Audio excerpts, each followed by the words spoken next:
नमस्कार दोस्तों, आज बात करते हैं। हाल में ही एलॉन मस्क की जो सैटेलाइट बेस इंटरनेट सर्विस है स्टारलिंक, उसे भारत में काम करने की परमिशन ट्राई लगभग देने वाला है। हालांकि अभी तक इसकी लाइसेंस और परमिट उन्हें नहीं मिला है, लेकिन संभावना पूरी लग रही है कि उन्हें बहुत जल्दी ये परमिशन मिलने वाली है। तो देखिए क्या है, एलॉन मस्क की एक सैटेलाइट बेस इंटरनेट सर्विस है स्टारलिंक।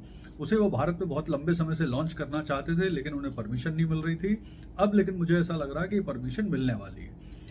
और हाल में ही उन्होंने रिलायंस जियो और एयरटेल के साथ समझौता भी कर लिया है। भारत में इनके माध्यम से वो satellite to device internet service provide करेंगे। तो इस पर थोड़ी सी कंट्रोवर्सी भी शुरू हो गई। कंट्रोवर्सी ये शुरू हो गई कि नवंबर 24 में बीएसएनएल ने भी अपनी satellite to device internet service launch करने की घोषणा की थी, लेकिन उस पर फिर काम आगे बढ़ा नहीं। और कांग्रेस अब यह आरोप लगा रही है कि ट्रंप को खुश करने के लिए एलन मस्क की ये Starlink satellite to device service को भारत में परमिशन दी जा रही। और इसी में आगे बढ़ते हुए एक कंट्रोवर्सी और बढ़ी कि जो हमारे आईटी मिनिस्टर हैं अश्विनी वैष्णव, उन्होंने एक ट्वीट कर दिया एक्स पर। उस पर लिखा कि welcome to Starlink in India, और आपके आने से रेलवे को भी काफी फायदा होगा।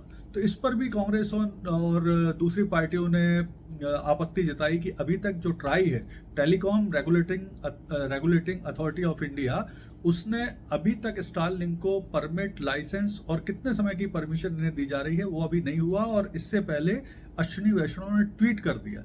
तो क्या ये लगभग फिक्स है कि अब उन्हें परमिशन दी जाने वाली है? तो इस तरह से ये बातचीतें हुई और फिर बाद में अश्विनी वैष्णव ने वो अपना ट्वीट डिलीट कर दिया, लेकिन ये विवाद शुरू हो गए।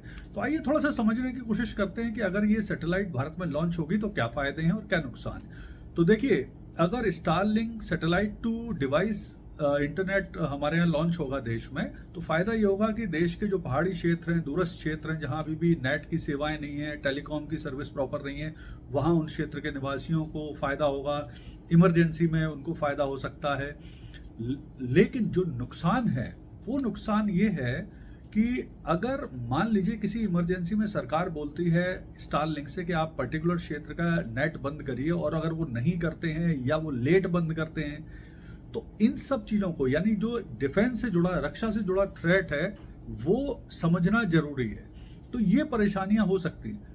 और मुझे लगता है कि ये सारी चीज़ें जो एलॉन मस्क के स्टारलिंक को परमिशन दी जा रही है, वो देने का जो प्रमुख कारण है वो ये है कि शायद जो टैरिफ लगाने वाले हैं ट्रंप, उन्हें शायद एलॉन मस्क के थ्रू खुश करने की कोशिश हो रही है कि एलॉन मस्क को परमिशन देके वो टैरिफ से थोड़ा सा बचा जाए, ऐसा आरोप है।